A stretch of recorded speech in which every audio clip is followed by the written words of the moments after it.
Five,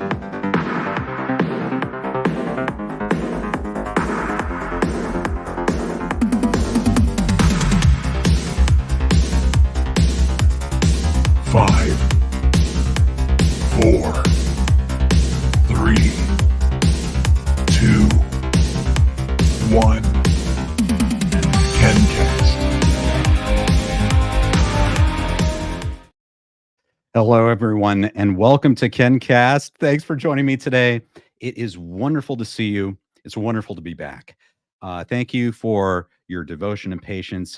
I've had to take a personal leave this past month, but I'm excited to be back with you. Some of you may have seen that I just got back from an incredible trip to Washington, D.C. We're going to be talking about that today. We're going to be talking about lots of things. We're going to be getting to your comments. And I'm just so happy to be back with you, even though we are still enduring the actors' strike. And we hope that the actors get a fair deal as soon as possible. We'll cover some of that news.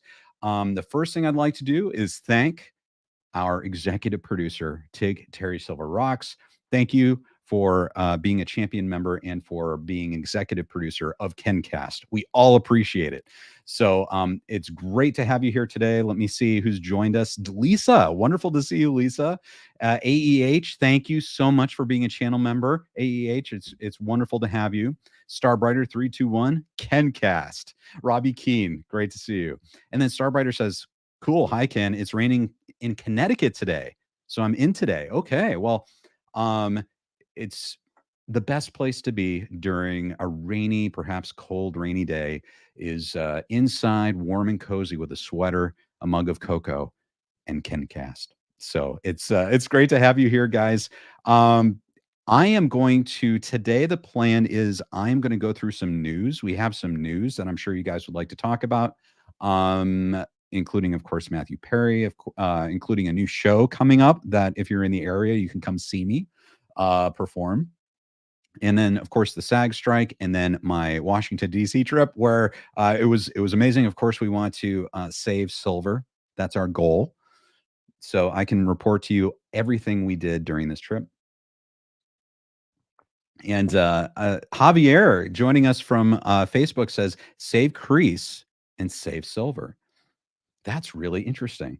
You know, I'm a huge Terry fan, but you know, I am impressed with Crease's resourcefulness in being able to actually break out of prison.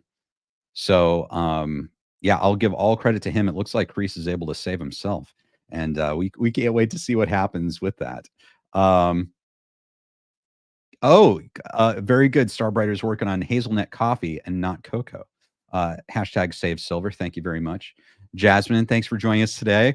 Oh, I make your day again. Thank you so much. Another live stream. How's your trip? I will tell you all about it coming up.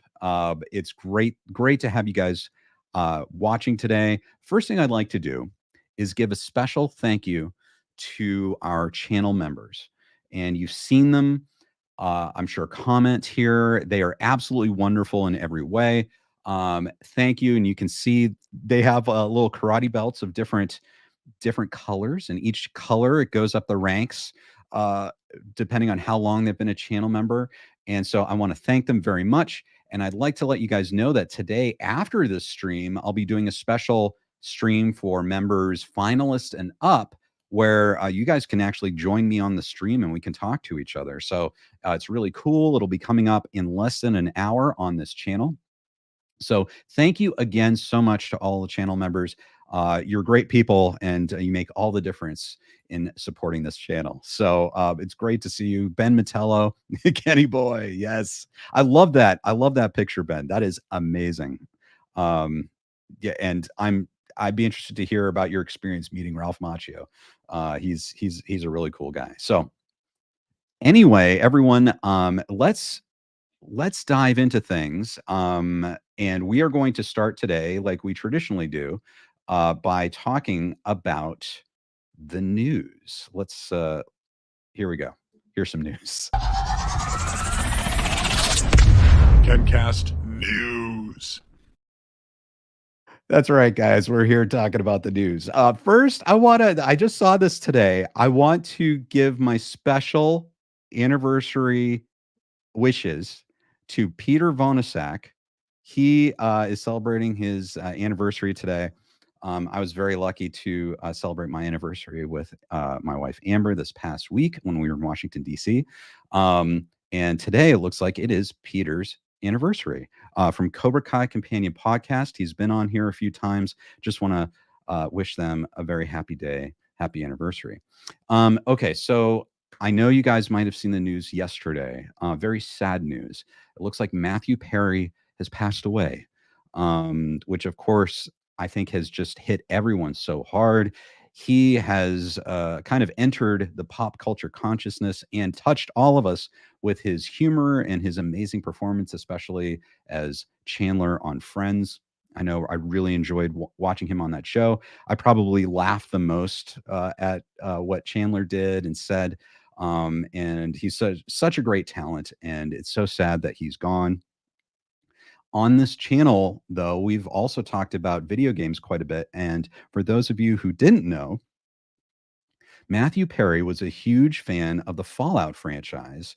And I think you can see, let's see, over here, you can see the Fallout character down here. I'm a huge Fallout fan, but I know so many people were, but so is Matthew Perry. And so he basically approached the developers before Fallout New Vegas, and he played a character in Fallout New Vegas called Benny, who kind of sets the entire story in motion. And you see him at the beginning and later. So I don't know if any of you are Fallout fans out there, but you can experience a game that I'm sure Matthew Perry loved to play himself and was honored to be a part of. You can see his performance as Benny in Fallout New Vegas. So very cool. I always enjoyed his performance there too. And of course, rest in peace, Matthew Perry.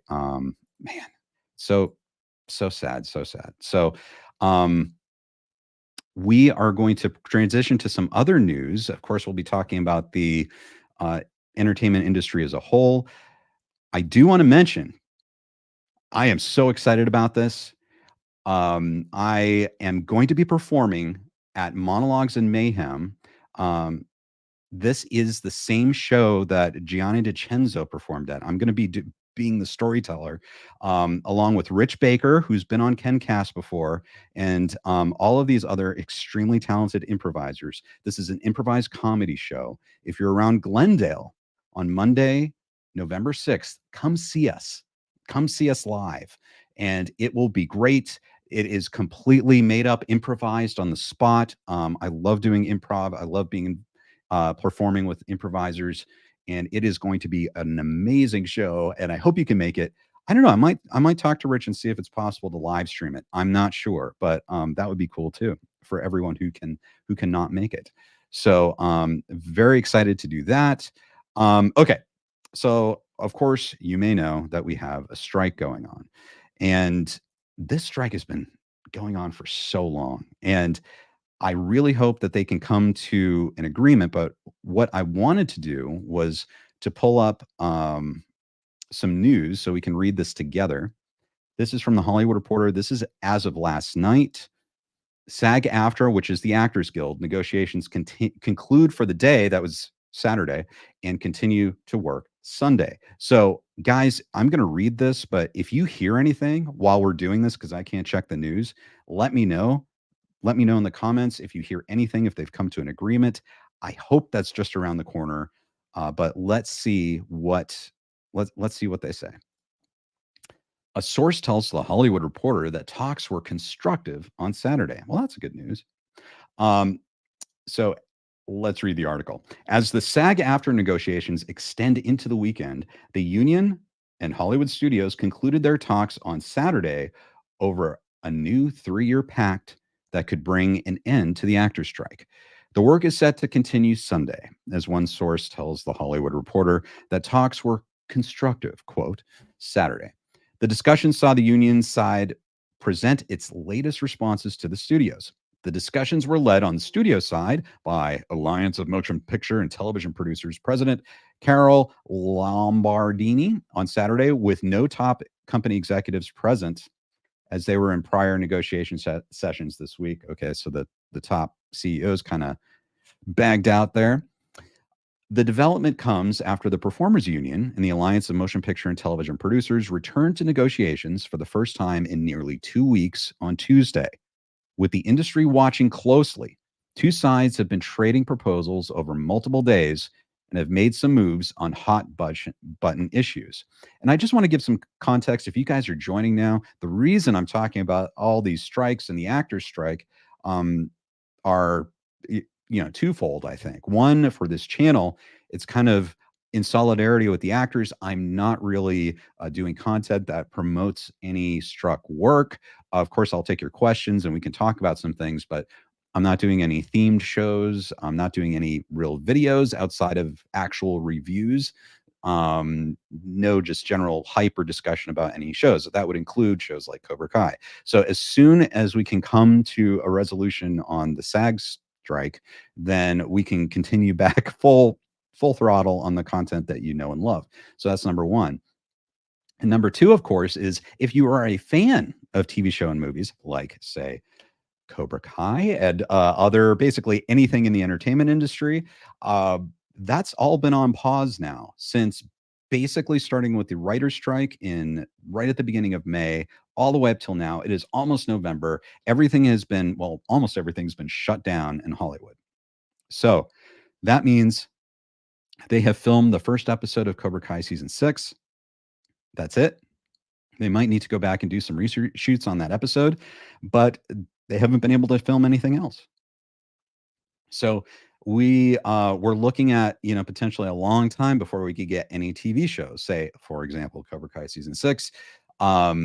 They need to actually basically shoot and edit and complete that entire season. So that is still going to take time to do after the strike ends. So we don't know yet what release dates are for our favorite movies and TV shows, but the longer the strike goes, the more everything's going to be pushed out. And you've seen, I'm sure, that a lot of big movies have been pushed to late 2024 or even 2025, which means that 2024 could be a tough year. If you're a movie lover, there might not be much to see. Obviously Taylor Swift did a good job with her concert in theaters, the Eras tour in theaters. So we might see more of that in 2024. We might see other musicians do concerts on the big screen, that type of thing, live events, maybe re-releases of classic movies. And I'm sure maybe there are some other movies, some smaller movies, independent movies perhaps that were produced independently, might get acquired and promoted by studios for theatrical release. I don't know. But, our typical Hollywood movie blockbuster might be kind of sparse in 2024, unfortunately. So that's why we're following this strike news. So let's get back to this article. So we are kind of around here. We're getting into the weeds here, but on wage floors, the studios have raised their offer from a 5 to 7% increase in the first year, while the union has lowered its ask from 11 to 8%. It seems as though we might be headed to 8%. So basically maybe splitting the difference between 7 and 9. So I don't know. Hopefully they're close to that. When it comes to the union's attempt to bring more compensation to members working for streaming platforms, that would be like Netflix, the studio initially adjusted its prior success-based streaming bonus proposal, while the union later made an adjustment to its own ask to charge a fee per streaming subscriber. Okay, so that's been kind of a point of contention. Basically, the union has been asking that the studios give SAG basically a per subscriber cut of the monthly fee. And I think it was something like 54 or 59 cents per subscriber. That's something the studios weren't interested in. So it looks like they're not really seeing eye to eye on that. They both have their own versions of compensation for streaming platforms, which, this is a big deal because it seems as though the universe is going towards streaming. Everyone loves streaming like Netflix. But we're seeing now that compensation might not be fair for actors, that studios maybe have been enjoying, I don't know what you'd call it, kind of a golden age of streaming, where we all have been getting an incredible amount of content for a low monthly subscription. Um, but of course, that means people maybe making the shows aren't getting the compensation they deserve. So we might be headed for a future where monthly streaming costs go up. We've seen that this past month, even with Apple and other streaming services, Apple Plus, increase their monthly subscription fee. So we might see that continue. And then it looks like we might be headed back towards streaming as cable. Like it looks like streaming might be as expensive as cable going forward. So we're going to have to kind of adjust to that new reality, I think. But it's worth it, I think, definitely for everyone involved creatively to get compensated at the way they should. So we love shows, say like Cobra Kai on Netflix. We want to make sure everyone involved with that series and all these great series get fairly compensated. It's a great show. I mean, amazing creativity, both in front of and behind the camera, and everyone I think deserves a piece of that. So that's just my own thought, and I hope they can come to a resolution as soon as possible. Let's go to your comments here and see how everything's going. Tig Terry Silver Rocks, executive producer, thanks for joining us today. Thank you for being a champion, both in the Ken Cole channel and beyond in your own life. Thank you for being such a great example to all of us. Tig Terry Silver Rocks. Ben Matello, I love the Mr. Stay Puft Marshmallow Man behind you. Yes, and I have been promising, and it's coming, guys. I'm going to be doing some work, some videos on Ghostbusters 2. And maybe we'll go back to Ghostbusters 1 at some point, but Ghostbusters 2, I think, is an often overlooked and underrated movie. And I am going to have some amazing discussions on that and a review. I'm working on that. So I hope you'll stay tuned for that. Clifford, it's great to see you. Thanks for being a channel member, Clifford. Hi, Ken. I hope you got to visit some monuments. I will be showing you some of my trips soon. Happy anniversary, Ken and Peter. Thank you so much. I will pass that along to my wife. Thanks so much, Clifford. Jaws says, hi, all this beautiful people. Rest in peace, Matthew Perry. Indeed. Javier says, Alex Lee is my hero. Yeah, I am so looking forward to that show. I'm so looking forward to performing. Starbrighter, yeah, Ken, congrats. They're lucky to have you there. Oh, well, thank you regarding the show. I really appreciate it. Let's see. Robbie Keene says hello to Tig Terry Silver Rocks. And Starbrighter asks, Ken, how do you deal with stage fright before a gig like a comedy show coming up? Yeah, I get that question a lot because a lot of people, I think, just kind of tense up and get scared at the idea of doing, say, improv comedy. And that's really understandable. When I started doing it, I was scared. But really, it's not that bad once you say, if you take a class, and if you're interested, to anyone out there, I suggest you take a class. Rich Baker, who's been on here, he does an online class, so you can be anywhere in the world and join his class, and he'll teach you how to do improv. And he's an incredible improviser himself. Like, if you've ever seen him on stage, he's just so good. Short form, long form. I mean, he is alumnus of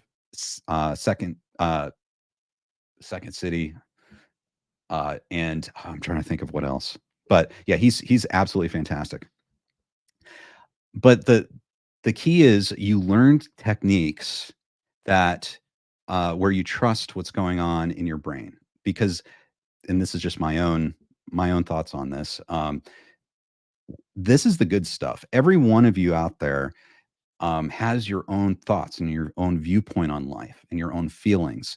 And you might be kind of bored with that because you're used to your mind thinking all the time, but that's very different than everyone else on the planet.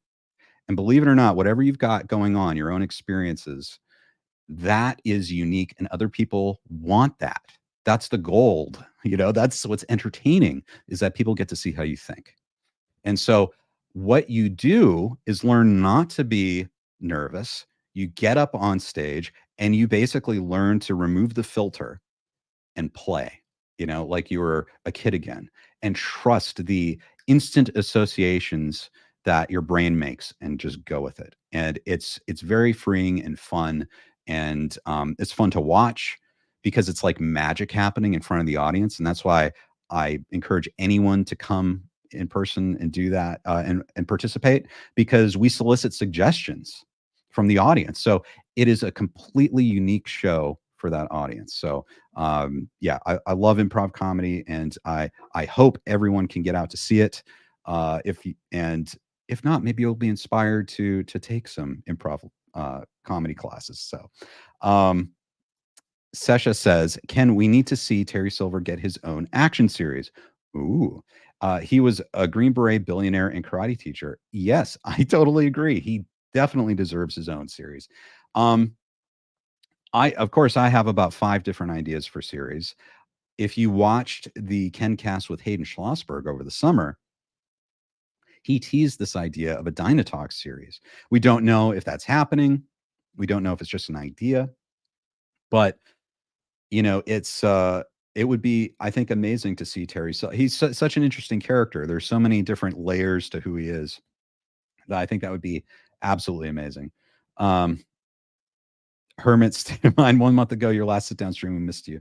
I missed you guys too, and thank you for your patience. Had to take a personal leave, but I am so happy to be back and so motivated to get out all this amazing stuff. So definitely, if you're not subscribed, go ahead and subscribe, follow this channel. And if you're so encouraged, become a channel member.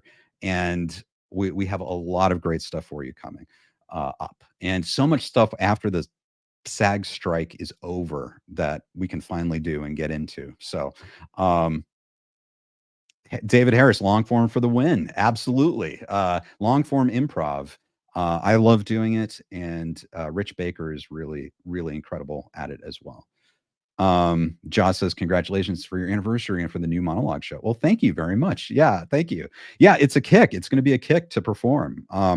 Now, you mentioned the anniversary. I want to get back to what I've been doing at least the past week. Some of you may have seen my live stream from Washington, D.C. So let's talk about that.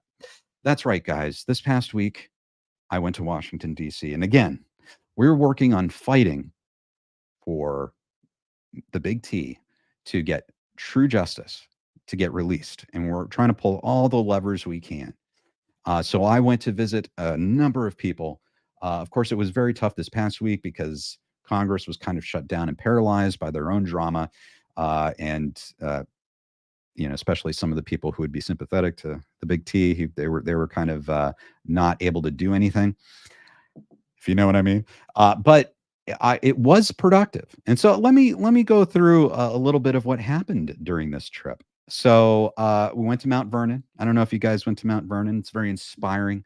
This is the beloved home of General George Washington, later President Washington, the first president of the United States. And he wanted to be here more than anything else in the world. But duty called. He had to go fight a war, Revolutionary War. And after that was over, he looked forward to going back to here, Mount Vernon. But then they called him back and they said, hey, George, we want you to be president of the United States. So he had to leave Mount Vernon for another 8 years. Then he was able to come back to Mount Vernon, where he only lived, I think, about 2 more years before passing away. Very, very sad. But it was very interesting touring Mount Vernon.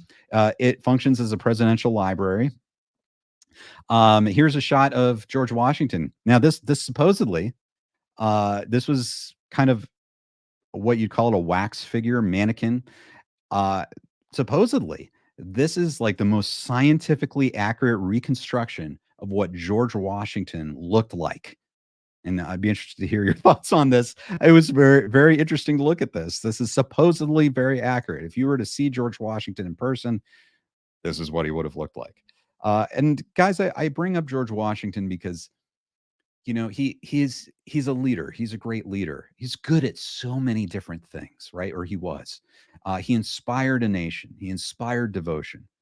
And I couldn't help thinking about Terry, the big T himself. I mean, he's got all these great, great qualities. Of course, with George Washington, you had his home country or where he came from, consider him to be a traitor. But he was fighting for a cause, right? He was fighting for freedom. And some saw him as, you know, this troublesome revolutionary type guy who is worthless. But we know better. We know that he was actually a great leader and a great man. And so I couldn't help thinking about our boy Big T. He's currently in a tough legal position, and that's why we need to save silver. And that's I found this trip very inspiring for that reason. Ah. So let's continue. Beyond George Washington, went to the Smithsonian. I don't know if you guys are Star Trek fans, but I'm a huge Star Trek fan. This is the original Starship Enterprise from the 1960s Star Trek show. That was really fun. Went to the Smithsonian, got to see C3PO and R2D2. This is from Return of the Jedi. These are their kind of costumes, I guess you could say, from Return of the Jedi. It was amazing to see that in person. You guys can go see this for free at the Smithsonian if you're in Washington, D.C. This, we did a KenCast with Drew, the Cobra Kai kid, where he gave his review of Jurassic Park. And this is the mosquito in the amber from the movie. And that's really cool. So I thought that was a cool connection to a discussion we had recently here on KenCast. Okay. Now this is important, guys. I don't know if you know this. This is the Supreme Court of the United States. Very, very important. And it's going to be exceptionally important now for the Save Silver movement because Terry is currently in custody. He is at the mercy of the courts. So what we did is we went to the top court in the United States. And we went in, and I was able to take limited pictures. You can see me right here. I am actually in the Supreme Court here. They're not in session right now, but you know, as I mentioned in my live stream, I was able to meet with the assistants to the aides, to the clerks, to the Supreme Court justices. And although that sounds like a lot of steps away from the Supreme Court justices, those aides, you know, who did more than get coffee, I'll have you know, they assured me that they would take my requests to their superiors, who might take their requests to the superiors, that type of thing. So I think we are in good with the U.S. Supreme Court. As the Big T always instructed me, always try to grease the wheels of justice in your favor. And so that's what we're doing. We're just greasing the wheels of justice. Greasing them. We don't want them to lock up. We want them to move freely.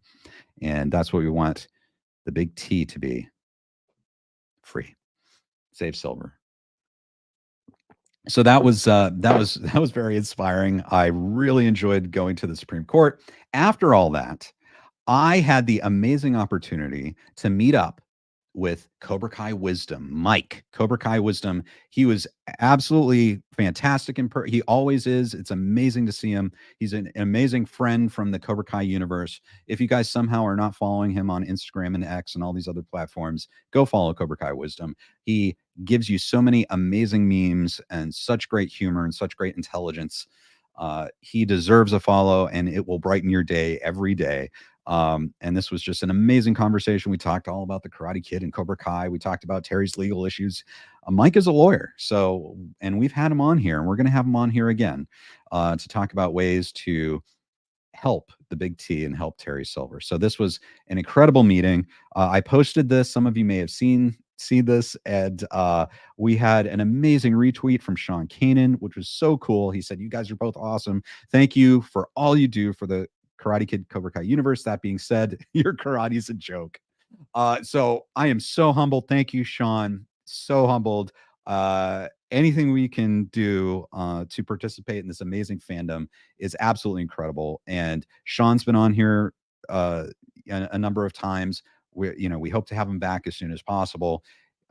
His performance as Mike Barnes is absolutely iconic.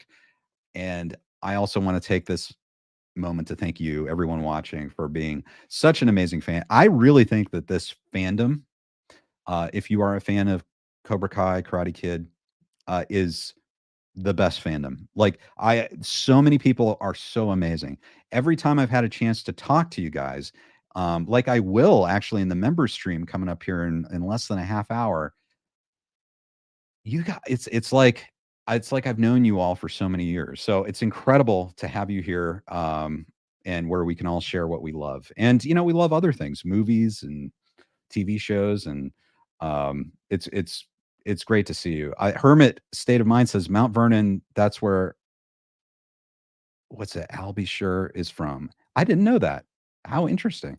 Starbrighter says I've been to Mount Vernon. Beautiful place, nice gardens. It is beautiful. Like he picked like the perfect spot, like right on the Potomac River.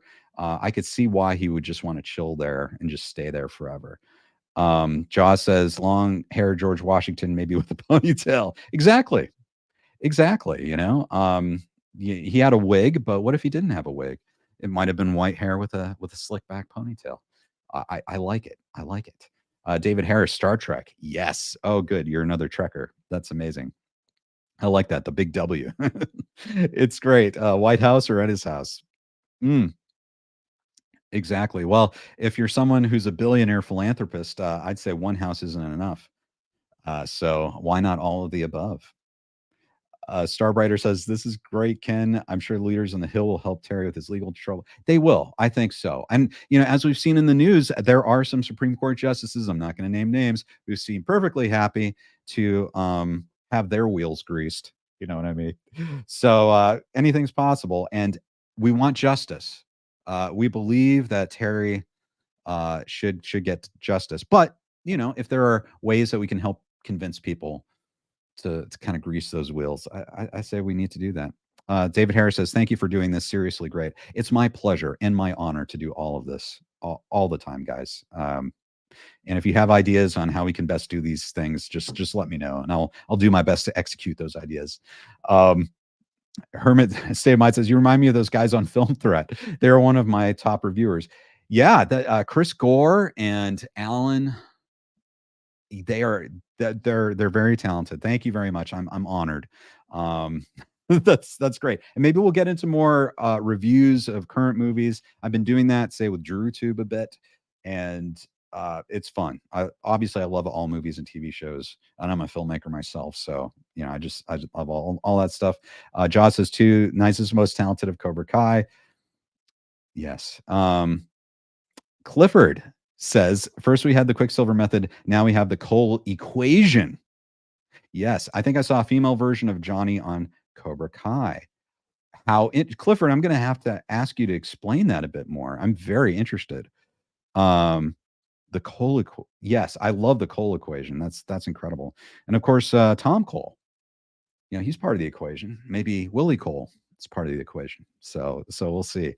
The great news for that show and all shows is that right now they are able to write. The writers are able to work, and I know that they're working on that right now. So that's kind of a silver lining. Hopefully, when things get resolved with the actor strike, everything can kind of go into production, hopefully relatively smoothly, and with full participation from the writers and showrunners this time, which made the first episode kind of more challenging to do right before they shut down production after episode 1. Maite says, "Hola, Ken. Y a todos." Oh, thank you so much. And I hope you're doing well, Maite. Thank you for joining us today.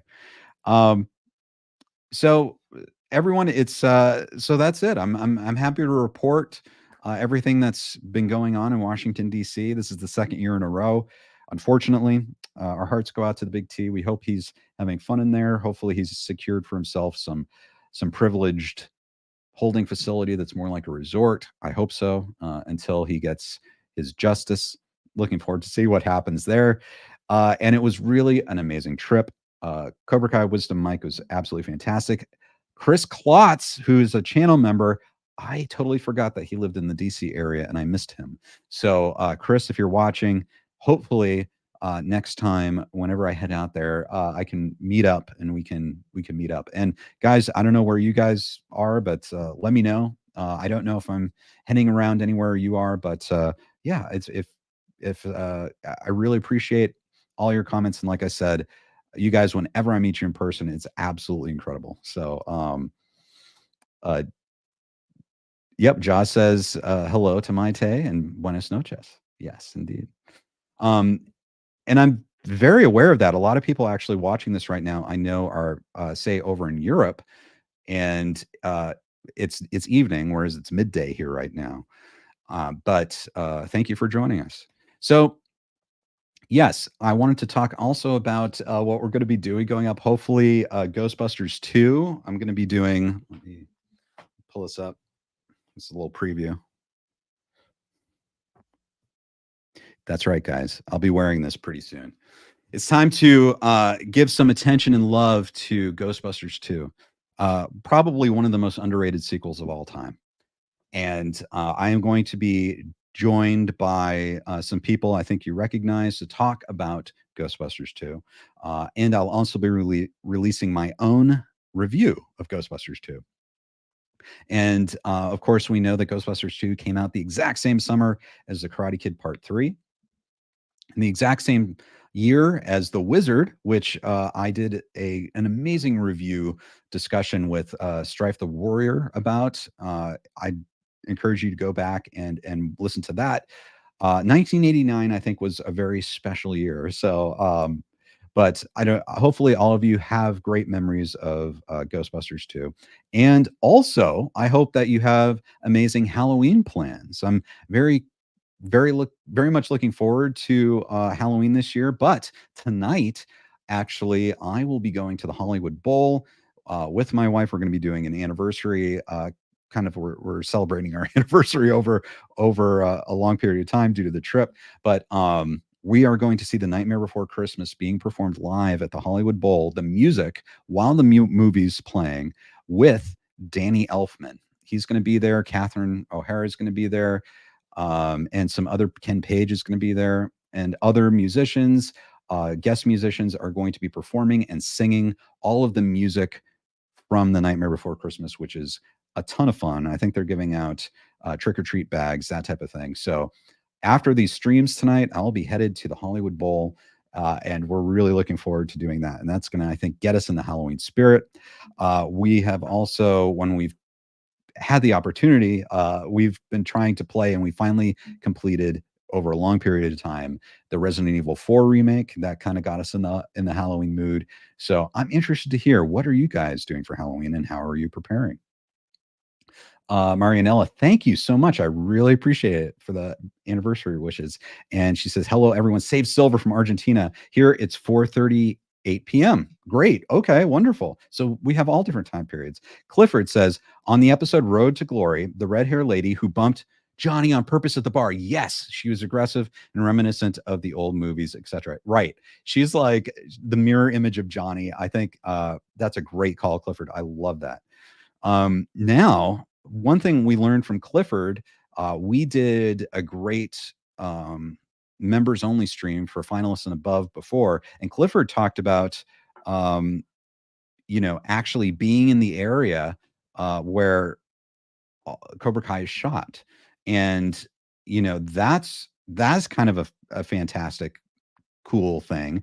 And Clifford, I'll also add that Cobra Kai Wisdom Mike did a trip down to Atlanta to visit all the locations he could in a day, and he documented that as well. But it was amazing to hear that story, and I'll admit that's one place I have not been yet. I have not been out to Atlanta to visit the sets for the Cobra Kai series. I really look forward to doing that at some point, because obviously, we've got, from the Karate Kid series, we've got the Ennis house, that type of thing. But Terry Silver has a new house in the Atlanta area, and Mike, Cobra Kai Wisdom, went to visit it. So it was pretty cool, and it's kind of hard to find. I don't think the owners want to be very discoverable by fans. So very cool. The dojo in the Cobra Kai series, in the shopping mall, at least Johnny's original Cobra Kai dojo, that's out there. Let's see. Starbrighter says, on Halloween, I'm spray painting my lawn green because my new lawn didn't grow. Hey, it happens. I'll be honest. I lived in Oklahoma for a number of years, and pretty much every summer, a lot of people decide to just go spray their lawn green. So we all do it. We all do it. Hermit State of Mind says, any comment on the South Park special? Okay. Yes, I saw that. I actually saw that. That was on Paramount Plus, I believe. You guys, it's a South Park event, and they basically talk about, they really take it to Disney, and Kathleen Kennedy Basically, my thought is I think those guys are geniuses. They are critical cultural theorists in entertainment form. I think they're able to really get into issues and really get to the heart of what the controversy is. And of course, they bring all of that up. And I really recommend checking out that episode because representation is very important. However, there's a certain way that giant corporate entities approach that I think really rings hollow with a lot of people. And I think that episode really, really brings that out. Like you can tell that it's just, they talk about the pander stone and that type of thing, Kathleen Kennedy. And I think they were kind of understanding in a way towards Kathleen Kennedy, which is good, which is interesting. But that's a topic that actually I was thinking about doing on this channel. I know Drew Rohally from the Last Row Podcast and I had talks. What is Disney doing? Are they damaging their brands? And it's not just there are hot button issues surrounding it, but really, I think what it comes down to is entities like Disney. What they're wanting to do is take their already profitable intellectual property and repeat that over and over again and try to come up with new iterations of something that people already recognize, but change things and try to make it more palatable for bigger audiences. And so, they're approaching it from a very corporate mindset, maybe not from the most creative mindset. And so you have a lot of, say, remakes coming out, or, you could say Star Wars, or perhaps the latest Indiana Jones. It's like, is this coming from? Obviously, everyone wants to make money. That makes sense. But is this really coming from a strong creative idea? Or are these things just coming out on an assembly line? And I think we see that in a lot of different ways. Even with Marvel and superhero movies, I think people have kind of caught on to that a bit, that this kind of feels like we're just repeating and repeating and repeating. We've already seen this 1,000 times, and I think that's Star Wars. We could probably talk for hours on that. But I did a video. You guys should check it out. Basically, what Star Wars could learn from Cobra Kai. That Cobra Kai was an amazing legacy sequel series, and Star Wars has been trying to do that, but it hasn't been successful in winning over its huge fan base. It's divisive in the way it's doing it, which can't be the goal. If you look at Cobra Kai as a series, pretty much any fan of the original Karate Kid movies universally loves Cobra Kai. And I'm sure that's what any studio who's producing a legacy sequel, legacy sequel series, what they want to do is they want to make something that appeals to the entire fan base. But it seems like Disney's had trouble doing that, like, let's say, with Star Wars and Indiana Jones. And it looks like their Lucasfilm properties, maybe they don't quite creatively understand what made them popular or how to translate that to a current audience, like get to the core of what makes those franchises so beloved. And it seems as though they could be missing certain ingredients from those franchises. So that's just my thoughts on that. We might have a future discussion about all of that, but I think you should check out the South Park episode, joining the Pandaverse. I think that is on Paramount Plus. Of course, got to warn you, it is South Park. It is definitely rated mature. It's not for kids. It's crude and crass, but that's just the South Park way. So I think beneath all of that, there's a lot of very intelligent, as I said, critical cultural theory in that show. So there you go, Hermit's State of Mind. I hope you enjoyed it too. Jaws says, I liked Ghostbusters 3, but I think it was a missed opportunity because I had elements of the script to make a much, much better movie. Okay, so I assume, Jaws, you mean the Ghostbusters Afterlife and not the Answer the Call, Ghostbusters Answer the Call, which with Melissa McCarthy and that group. Right, so Ghostbusters Afterlife. I've seen that once, and I probably need to see it again because it's one of those things where I really liked a lot of the elements about it, and I thought it was actually pretty touching. I liked what they did with Egon. Like, if you're going to keep Egon as part of the movie, that was really nice. I thought that was an amazing tribute. The cast was great. I think the main actress's name was McKenna Grace as Egon's granddaughter. She was really fantastic. You had Paul Rudd, Carrie Coon. Eventually, you had all of the or most of the original cast come in, at least for sort of cameos. My For me, the thing though is that it maybe wasn't as funny. It was if it was funny, it was a very different style of humor than say the first two Ghostbusters movies.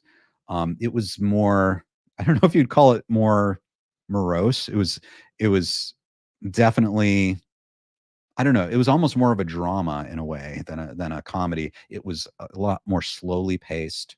And then by the end, I don't know, it seems like it was great to see all the original characters again at the end, but I don't know, it seemed to happen very quickly, and they were in it for just a short period of time, and it was kind of just repeating lines verbatim from the original Ghostbusters movie. It was I think that's for me, I'm kind of split on it because there's a lot of Jason Reitman, obviously an amazing director, did such a good job. Ivan Reitman, rest in peace, Ivan Reitman. He produced that movie, so you can tell there's a lot of love put into the movie.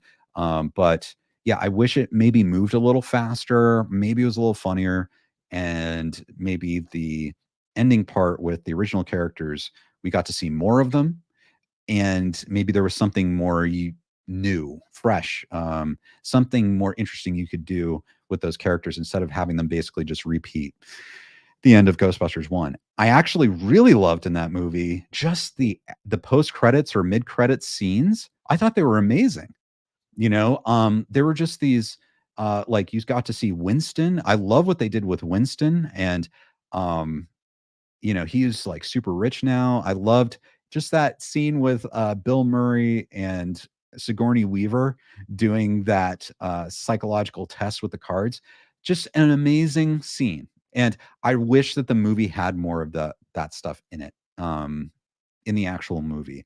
And because I think that's, to me, the soul of Ghostbusters is just these characters and these light scenes, these just delightfully humorous scenes. Anyway, that's me. But I'm so glad it happened, and I'm really looking forward to the next one because I heard rumors that it's going to take some inspiration from Ghostbusters 2. Like Ghostbusters, Ghostbusters 2, um, including maybe a return of Vigo. So I think that's really cool. Ben Matello says Ghostbusters Afterlife was great because it stayed true to the story and characters. It was a love letter to Harold Ramis. Yeah, and you know something, I love that about it. I love that they did that. And there are a lot of ways it could have gone wrong. And I think that's the thing is like, I don't know, some people will say the Answer the Call movie was, kind of going off in a different direction. But you're right. They stayed true to the characters. It had a different tone. It was definitely its own thing, but wonderful tribute to Harold Ramis. I really like how they included Egon. I mean, that's the way to do it. So very, very, very cool. So gosh, I don't know what other Halloween movies. We've got Ghostbusters right there, Stay Puft Marshmallow Man. Which in the new one there were the little mini puffs, which were pretty funny. Nightmare Before Christmas. I don't know. Let me know if you guys have any Halloween movies that you enjoy watching.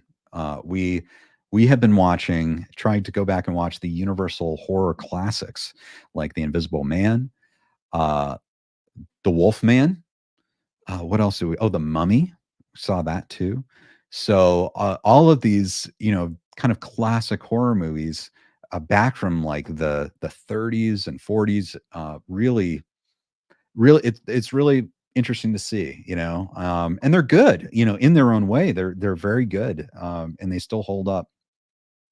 And especially in The Invisible Man, I felt like that actually had, some kind of freaky moments. Like even now, if you were a kid and you watch The Invisible Man, I think some of the ideas in that movie would be kind of freaky and scary. So well done, everyone.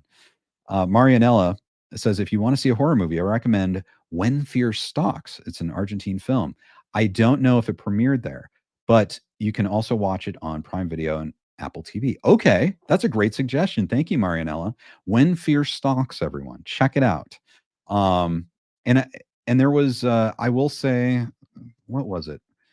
I don't know if it's a series from Argentina, but there was, I think Mike Cobra Kai Wisdom said he was recommended a show called Almost Happy, which is a comedy series. And I'm wondering, I think that might come from Argentina. So I don't know. It seems like you guys are making some really cool content. We might have to use that for movies because Hollywood's not making anything. So that's very cool. Ben Matello says Halloween 1 and 2, I really enjoy. And I will be honest with you, I haven't seen the entire Halloween series. I saw the first one, the original, great movie, John Carpenter. I have not seen Halloween 2. I went directly to the Halloween 2018. That was the David Gordon Green requel, I guess you could call it. And actually, I thought that was an honorable sequel, like a fair, good sequel to the original. And then what was it? Halloween Kills. I saw the first half hour and I kind of turned it off. I don't know. I didn't really care for that. But it sounds like, Ben, I need to go back and see the original Halloween too.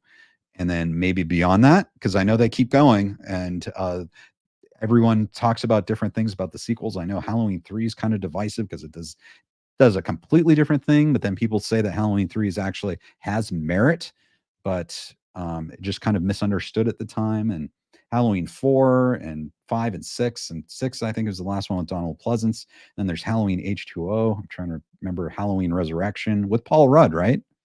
And then you've got the Rob Zombie Halloween movies, and then the David Gordon Green. Is that all of them? I don't know, but so I'm aware of all of them, but I need to watch them. I haven't seen them. Jaws says Ghostbusters 4 in New York, and with classic Ghostbusters and kids from Ghostbusters 3, maybe a great mix. I know. I can't wait. I can't wait to see what they do with the next one. Jasmine says, happy anniversary. Thank you. Many more. Oh, what a wonderful comment. Thank you so much. Well, hey, you guys, thank you. If you enjoy this, I agree. Go ahead and hit thumbs up, like this, and subscribe if you haven't already. But just want to let you know that you guys make my day too. I really enjoy talking with you, and it's really fantastic. So thank you so much for watching. It means so much. Jaws says, I think October 31st, I think 40 years, the beginning of the film, The Karate Kid Part 1. Okay. Interesting. Okay. Very, very cool. Clifford says, we know Jason, Freddy, and Michael Myers were horror icons, but Ken, who, in your opinion, who are the female icons of horror?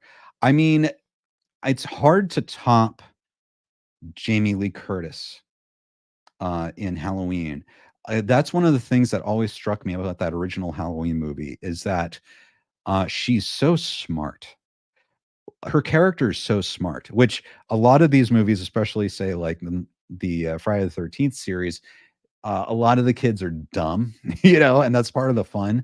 I really loved how in Halloween, Jamie Lee Curtis is allowed to be very smart, an amazing character. And I think that's kind of rare in horror to have just like a main character who's just her intelligence really just permeates the whole thing. And I think it makes it scarier because someone who's like with it and is going to make good decisions in the face of horror, I guess. It makes it scarier, when she's scared. So I really think she's amazing. Marianella says, When Fear Stalks got a Rotten Tomatoes score of 97%. It's a completely independent film. Okay, great. We'll have to check that out. Yeah, I think we might be heading to an era where independent film might be very important. A lot of independent filmmakers coming up. The studios are not going to be, putting out as much stuff. Maybe you're at least you're not going to see much for a little bit. There'll be a gap. So all these recommendations are fine. So When Fear Stalks, that's another great recommendation from Marianella. So thank you very much. So guys, I wanted to say thank you so much to all the channel members. Thank you so much. I am going to be transitioning over to a special members live stream for finalist members and above, and where I'll put a link and you can actually join the video stream so we can talk about stuff if you'd like. But other than that, I want to thank you for watching today. I hope you have a great rest of your Sunday and a great Halloween if I don't talk to you before then. We have a lot of content coming up. I am back. So hopefully the actors will be back too. And so we can get to a lot of planned stuff I've wanted to do but haven't been able to do. But we hope they get a fair deal. And thank you so much for joining me today. And be sure to always stay subscribed, hit the notification bell, hit like. That helps this channel. And stay tuned so you don't miss anything about new KenCast or new videos coming from the Ken Cole channel. It is an honor and a pleasure, and I look forward to seeing you next time on KenCast. Bye. Want to be part of the live KenCast show? Subscribe to the Ken Cole YouTube channel and hit the notification bell to get alerts about every new show. Thanks for joining us, and we look forward to seeing you next time on KenCast.